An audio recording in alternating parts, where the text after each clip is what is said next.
ओम शांति। 26 जुलाई 2024 के ईश्वरीय महावाक्य। पहले सुनते हैं आज की मुरली से होमवर्क। बाबा ने कहा, बुद्धि को पारस बनाने के लिए पढ़ाई पर पूरा ध्यान देना है। निश्चय बुद्धि बन मनुष्य से देवता बनने का इम्तिहान पास करना है। यह अनादि ड्रामा फिरता ही रहता है, टिक टिक होती रहती है। इसमें एक का पार्ट ना मिले दूसरे से। इसे यथार्थ समझकर सदा हर्षित रहना है।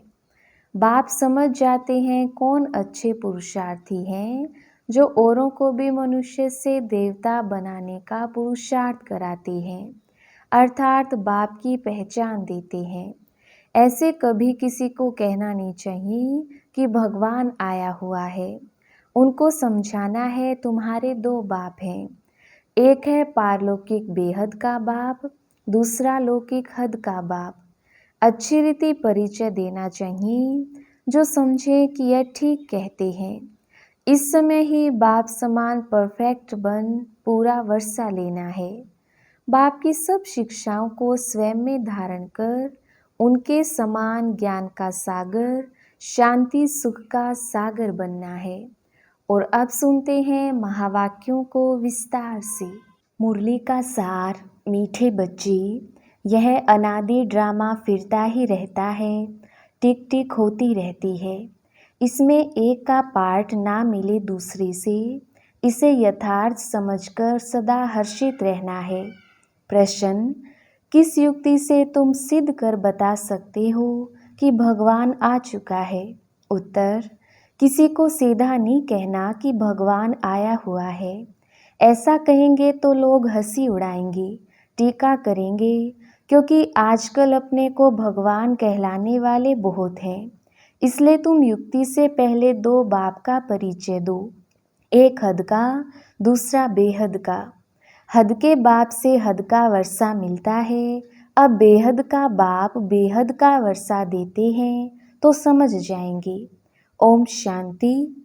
रूहानी बाप बैठ रूहानी बच्चों को समझाते हैं। सृष्टि तो यही है, बाप को भी यहाँ आना पड़ता है समझाने के लिए। मूल वतन में तो नहीं समझाया जाता, स्थूल वतन में ही समझाया जाता है। बाप जानते हैं बच्चे सब पतित हैं, कोई काम के नहीं रहे हैं। इस दुनिया में दुख ही दुख है। बाप ने समझाया है, अभी तुम विषय सागर में पड़े हो, असूल में तुम क्षीर सागर में थे। विष्णुपुरी को क्षीर सागर कहा जाता है। अब क्षीर का सागर तो यहाँ मिल ना सके तो तालाब बना दिया है। वहाँ तो कहते हैं दूध की नदियाँ बहती थी, गाय भी वहाँ की फर्स्ट क्लास नामी ग्रामी है। यहाँ तो मनुष्य भी बीमार हो पड़ते हैं, वहाँ तो गाय भी कभी बीमार नहीं पड़ती, फर्स्ट क्लास होती हैं। जानवर आदि कोई बीमार नहीं होते। यहाँ और वहाँ में बहुत फर्क है। यह बाप ही आकर बताते हैं। दुनिया में दूसरा कोई जानता नहीं, तुम जानते हो यह पुरुषोत्तम संगम युग है। जबकि बाप आते हैं सबको वापस ले जाते हैं। बाप कहते हैं जो भी बच्चे हैं, कोई अल्लाह को, कोई गॉड को, कोई भगवान को पुकारते हैं। मेरे नाम तो बहुत रख दिए हैं, अच्छा बुरा जो आया सो नाम रख देते हैं। अब तुम बच्चे जानते हो बाबा आया हुआ है। दुनिया तो यह समझ ना सके, समझेंगे वही जिन्होंने 5000 वर्ष पहले समझा है। इसलिए गायन है, कोटों में कोई, कोई में भी कोई। मैं जो हूँ जैसा हूँ, बच्चों को क्या सिखाता हूँ वह तो तुम बच्चे ही जानते हो, और कोई समझ ना सके। यह भी तुम जानते हो, हम कोई साकार से नहीं पढ़ते हैं, निराकार पढ़ाते हैं। मनुष्य जरूर मूंझेंगे, निराकार तो ऊपर में रहते हैं, वह कैसे पढ़ाएंगे? तुम निराकार आत्मा भी ऊपर में रहती हो, फिर इस तखत पर आती हो। यह तखत अविनाशी है, आत्मा तो अकाल है, वह कभी मृत्यु को नहीं पाती, शरीर मृत्यु को पाता है। यह है चैतन्य तखत। अमृतसर में भी अकाल तखत है ना, वह तखत है लकड़ी का। उन विचारों को पता नहीं है अकाल तो आत्मा है, जिसको कभी काल नहीं खाता। अकाल मूर्त आत्मा एक शरीर छोड़ दूसरा लेती है। उनको भी रथ तो चाहिए ना। निराकार बाप को भी जरूर रथ चाहिए मनुष्य का, क्योंकि बाप है ज्ञान का सागर, ज्ञानेश्वर। अब ज्ञानेश्वर नाम तो बहुतों के हैं, अपने को ईश्वर समझते हैं ना। सुनाते हैं भक्ति के शास्त्रों की बातें, नाम रखाते हैं ज्ञानेश्वर, अर्थात ज्ञान देने वाला ईश्वर। वह तो ज्ञान सागर चाहिए, उनको ही गॉड फादर कहा जाता है। यहाँ तो ढेर भगवान हो गई है, जो बहुत गलानी हो जाती, बहुत गरीब हो जाते, दुखी हो जाते हैं, तभी बाप आते हैं। बाप को कहा जाता है गरीब निवास। आखिर वह दिन आता है जो गरीब निवास बाप आते हैं। बच्चे भी जानते हैं बाप आकर स्वर्ग की स्थापना करते हैं। वहाँ तो अथाह धन होता है, पैसे कभी गिने नहीं जाते। यहाँ हिसाब निकालते हैं, इतने अरब खरब खर्चा हुआ, वहाँ यह नाम ही नहीं, अथाह धन रहता है। अभी तुम बच्चों को मालूम पड़ा है बाबा आया हुआ है हमको अपने घर ले जाने लिए। बच्चों को अपना घर भूल गया है, भक्ति मार्ग के धक्के खाते रहते हैं। इसको कहा जाता है रात। भगवान को ढूंढते ही रहते हैं, परंतु भगवान कोई को मिलता नहीं। अभी भगवान आया हुआ है, ये भी तुम बच्चे जानते हो, निश्चय भी है। ऐसे नहीं सबको पक्का निश्चय है, कोई ना कोई समय माया भुला देती है। तब बाप कहते हैं आश्चर्यवत मेरे को देखंती, मेरा बनंती, औरों को सुनावंती। ओहो माया तुम कितनी जबरदस्त हो, जो फिर भी भागंती करा देती हो। भागंती तो ढेर होते हैं, फारकती देवंती हो जाते हैं।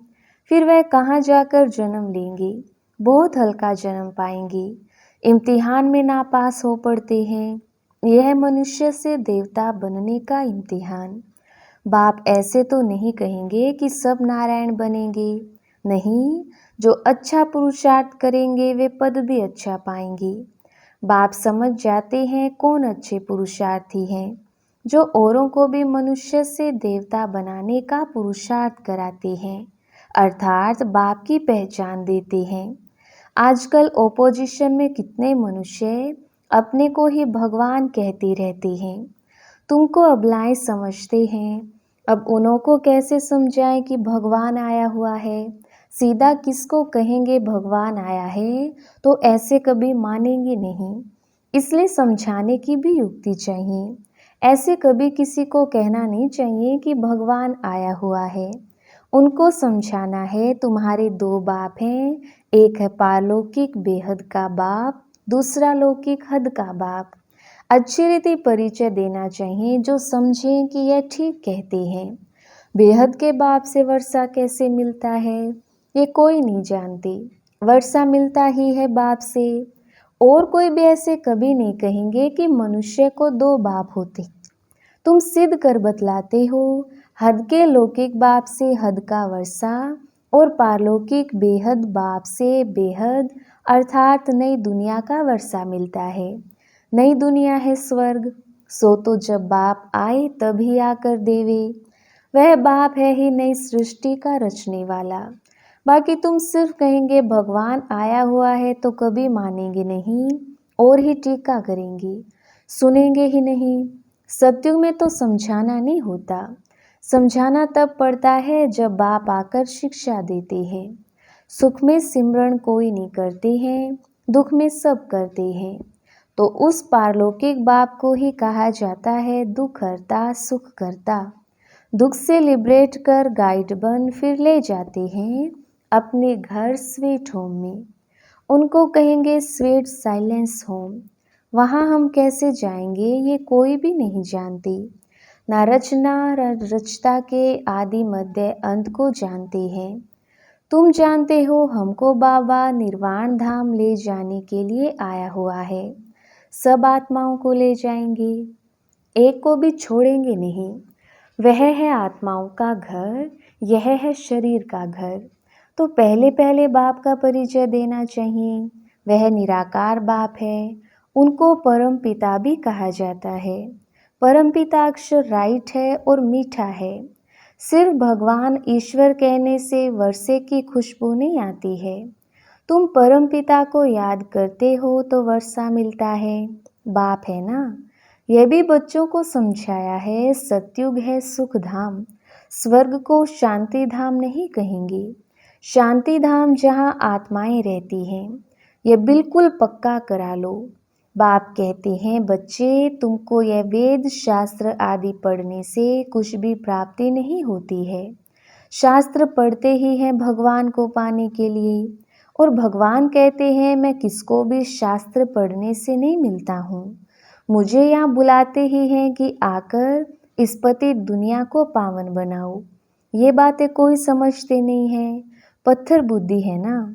स्कूल में बच्चे नहीं पढ़ते हैं तो कहते हैं ना कि तुम तो पत्थर बुद्धि हो। सतयुग में ऐसे नहीं कहेंगे। पारस बुद्धि बनाने वाला है ही परम पिता, बेहद का बाप। इस समय तुम्हारी बुद्धि है पारस, क्योंकि तुम बाप के साथ हो। फिर सत्युग में एक जन्म में भी इतना जरा फर्क जरूर पड़ता है। 1250 वर्ष में 2 कला कम होती है। सेकंड बाय सेकंड 1250 वर्ष में कला कम होती जाती है। तुम्हारा जीवन इस समय एकदम परफेक्ट बनता है, जबकि तुम बाप मिसल ज्ञान का सागर, सुख का सागर बनते हो। सब वर्षा ले लेते हो। बाप आते ही हैं वर्षा देने। पहले पहले तुम शांति धाम में जाते हो, फिर सुख धाम में जाते हो। शांति धाम में तो है ही शांति, फिर सुख धाम में जाते हो। वहाँ अशांति की जरा भी बात नहीं। फिर नीचे उतरना होता है।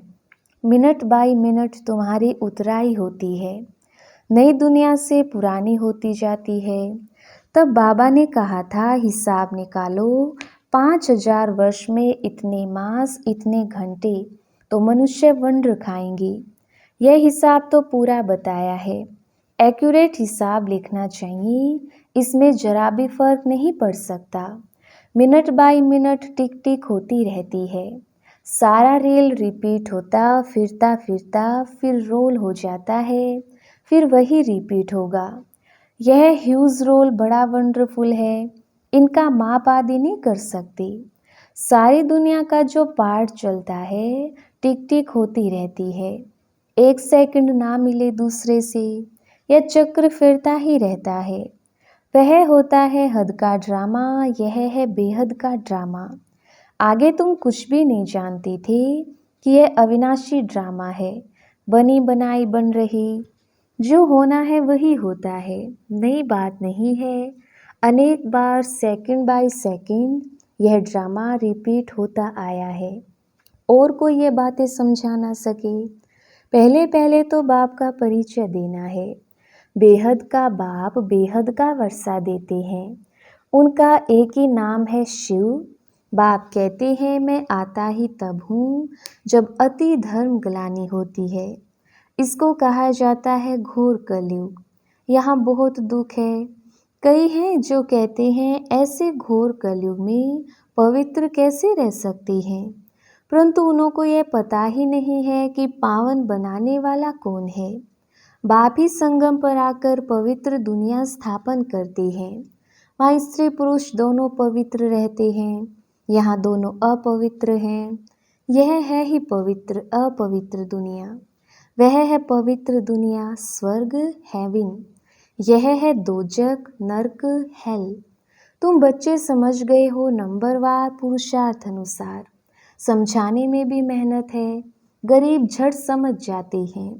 दिन प्रतिदिन वृद्धि होती जाती है। फिर मकान भी इतना बड़ा चाहिए, इतने बच्चे आएंगे, क्योंकि बाप तो अब कहाँ जाएगा नहीं। आगे तो बिगर कोई के कहे भी बाबा आपे ही चले जाते थे। अभी तो बच्चे यहाँ आते रहेंगे। ठंडी में भी आना पड़े, प्रोग्राम बनाना पड़ेगा। फलाने समय पर आओ, फिर भीड़ नहीं होगी। सभी इकट्ठे एक ही समय तो आ ना सकें। बच्चे वृद्धि को पाते रहेंगे। यहाँ छोटे छोटे मकान बच्चे बनाते हैं। वहाँ तो ढेर महल मिलेंगे। यह तो तुम बच्चे जानते हो, पैसे सब मिट्टी में मिल जाएंगे। बहुत ऐसे करते हैं जो खड्डे खोद कर भी अंदर रख देते हैं, फिर या तो चोर ले जाते या फिर खड्डों में ही अंदर रह जाते हैं। फिर खेती खोदने समय धन निकल आता है। अब विनाश होगा, सब दब जाएगा, फिर वहाँ सब कुछ नया मिलेगा। बहुत ऐसे राजाओं के किले हैं जहाँ बहुत सामान दबा हुआ है। बड़े बड़े हीरे भी निकल आते हैं तो हजारों लाखों की आमदनी हो जाती है। ऐसे नहीं कि तुम स्वर्ग में खोद कर ऐसे कोई हीरे आदि निकालेंगे।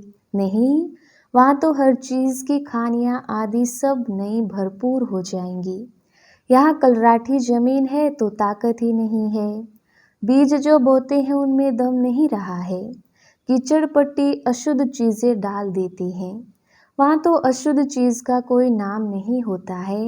Everything is new. स्वर्ग का साक्षात्कार भी बच्चियां करके आती हैं। वहाँ की ब्यूटी ही नेचुरल है।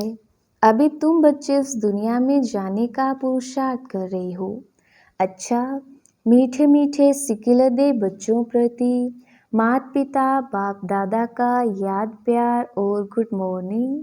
रूहानी बाप की रूहानी बच्चों को नमस्ते। हम रूहानी बच्चों की रूहानी बाप दादा को याद प्यार गुड मॉर्निंग और नमस्ते जी।